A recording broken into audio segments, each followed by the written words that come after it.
Eu queria então começar falando um pouco com os irmãos sobre esses aspectos práticos, sobre o tipo de mensagem que nós devemos pregar para os nossos jovens, queridos. E você precisa ficar muito atento, queridos. O que pode fazer um ministro sem Cristo? Verdadeiramente nada. Então, se ele for um homem frívolo e gracejador, ele não está preparado para realizar o dever sobre ele colocado pelo Senhor. Sem mim, diz Cristo, nada podeis fazer.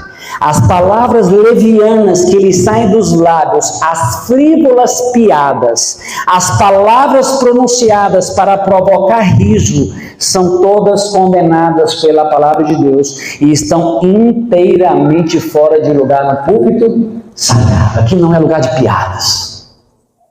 Não, queridos. Aqui não é lugar de gracejos, de anedotas e de piadas. Nós estamos com a eternidade em jogo, com a honra de Cristo, envolvida no nosso aperfeiçoamento, no nosso preparo. Aqui é lugar de se pregar a palavra, para que a palavra penetre, para que nós possamos ter uma oportunidade de tomarmos uma decisão. Amém. Todo o cuidado dos pastores, e aqui eu vou incluir anciãos, pregadores, evangelistas, ministros, todo o cuidado dos pastores é pouco, especialmente quando diante dos jovens. Eles não devem usar nenhuma palavra leviana, gracejo ou piada, mas lembrar-se de que estão no lugar de Cristo e que devem ilustrar pelo exemplo e a vida de Jesus. Cristo nunca levava a sagrada verdade ao nível do comum, e as ilustrações humorísticas que alguns ministros do Evangelho usam jamais foram proferidas por seus lábios divinos. Cristo não usava ilustrações para divertir e provocar riso.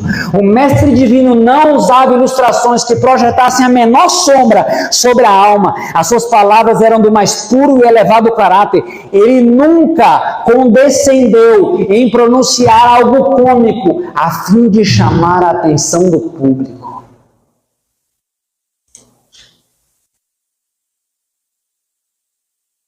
Por isso eu glorifico a Deus por uma vigília jovem para tratar de assuntos importantes, salvação eterna. Salvação eterna. Qual é o alvo do ministério? É misturar o cômico com o religioso? E aí o Espírito de Profecia vai dizer, o teatro é que é lugar para tais exibições. Tampouco é alvo da pregação divertir.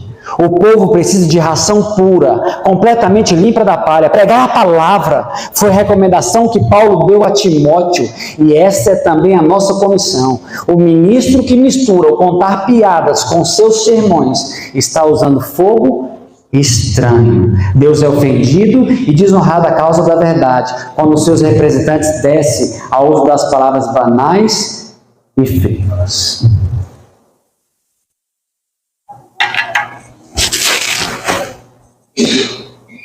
A reforma ela começa daqui, com a gente, na maneira como nós pregamos.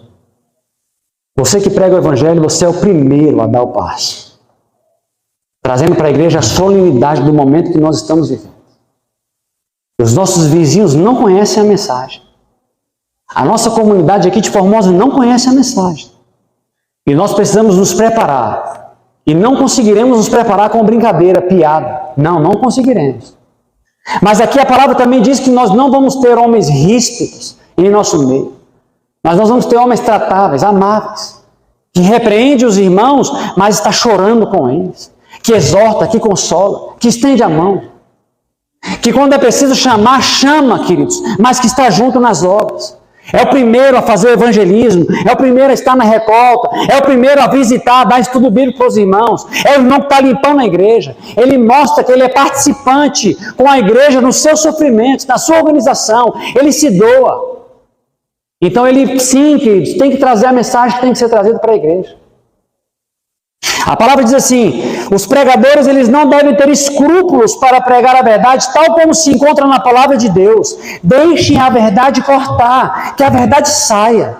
Foi-me mostrado que a razão pela qual os nossos pregadores não têm sido mais bem-sucedidos é porque eles têm medo de ferir os sentimentos, medo de não ser corteses, e por essa razão baixam os padrões da verdade e escondem o máximo possível a peculiaridade de nossa fé. Vi que Deus não poderia dar a esse sucesso. A verdade deve ser dita diretamente e as pessoas devem ser incentivadas a tomar uma decisão com urgência. E enquanto os falsos pastores proclamam paz e pregam coisas aprazíveis, os servos de Deus devem clamar em alta voz e não se calar e deixar os resultados com Deus. Não podemos ter medo de pregar a verdade. O púlpito, a palavra de Deus, ela não está presa com a focinheira. As algemas da cadeia não impediram que o evangelho de Paulo fosse pregado. E Satanás ele tem usado de muitas estratégias para impedir a pregação da verdade. Uma estratégia que ele tem usado, queridos, é queimar a reputação dos pregadores. Essa é uma estratégia maligna. Mas o livro Orientação da Criança vai dizer que reputação não é caráter. Reputação não é caráter.